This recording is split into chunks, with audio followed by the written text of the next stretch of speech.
தம்பி தோத்துறோம் ஐயா. கொஞ்சம் வாங்க. அப்படியே ஐயா மாதிரியே இருக்கீங்க. பிரசங்க கூட அப்ப மாதிரியே ரெடி பண்ணிருக்கேன் ஐயா. ரோமன்ஸ்ல ஆரம்பிக்க போறேன் ஐயா.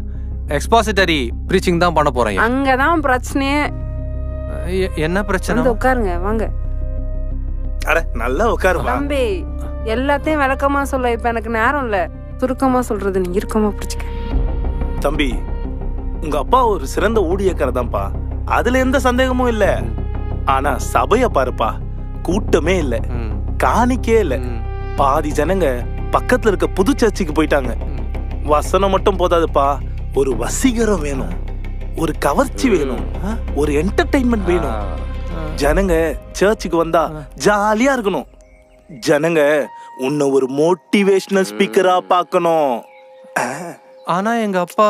அட அப்பாவை விடுப்பா, அவர் தான் போயிட்டாரே. இங்க பாரு, முதல்ல உன் ஸ்டைல மாத்து. என்ன இது? சத்தம் போட்டு பிரசங்கம் பண்ணு. அக்கினி அபிஷேகம், அற்புதம், அந்நிய பாஷை, பரலோக பயணம், ப்ராபசி, என்கவுண்டர், பிரேக் த்ரூ, இது அதுன்னு எதையாவது ஒன்று சொல்லிக்கிட்டே இரு. ஐயா நீங்க சொல்றது எதுவுமே. தம்பி நாங்க சொல்றத நீ கேளுப்பா. மாசத்துக்கு ஒரு தடவை யாராவது அற்புத சோகம் கொடுக்கிறவரு, ஒரு தீர்க்கதரிசி, இந்த ஸ்டைலான வொர்ஷிப் லீடர், அந்த பையன் பேர் என்னப்பா, அவனை வச்சு ஒரு மீட்டிங் நடத்து. ஐயா தீர்க்க தரிசனம்லாம் எதுக்கு?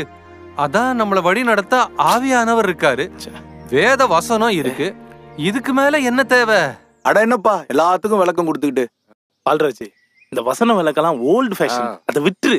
இனிமேல் நீ மோட்டிவேஷனல் ஸ்பீக்கர், லைஃப் கோச். அதாவது வாழ்க்கையில எப்படி முன்னேறலாம், மேல வரலாம், எப்படி ஜெயிக்கலாம், ஜனங்க என்ன விரும்புறாங்க, எப்படி பணம் சம்பாதிக்கலாம், இததான் நீ பேசணும்.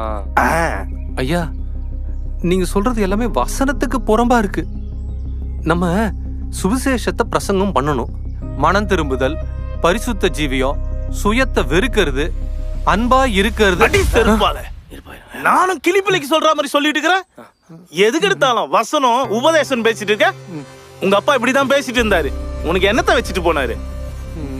நீ தங்குற வீட்டுக்கு வாடகை சபை தான் கொடுக்குது, தெரியும்ல. வர மாப்பிள்ள ஒருத்தரும் உன் தங்கச்சியை கட்டிக்க மாட்டான்.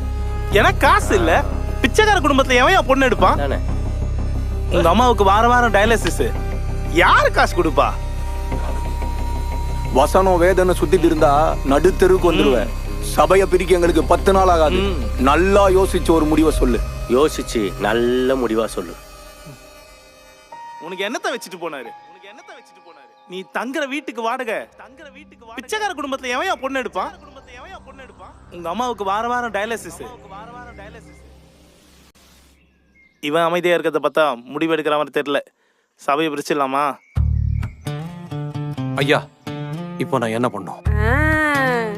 இதுதான் நல்ல பிள்ளைக்கு அழகு. நல்ல ஊழியக்காரனுக்கு அழகுன்னு சொல்லுங்க.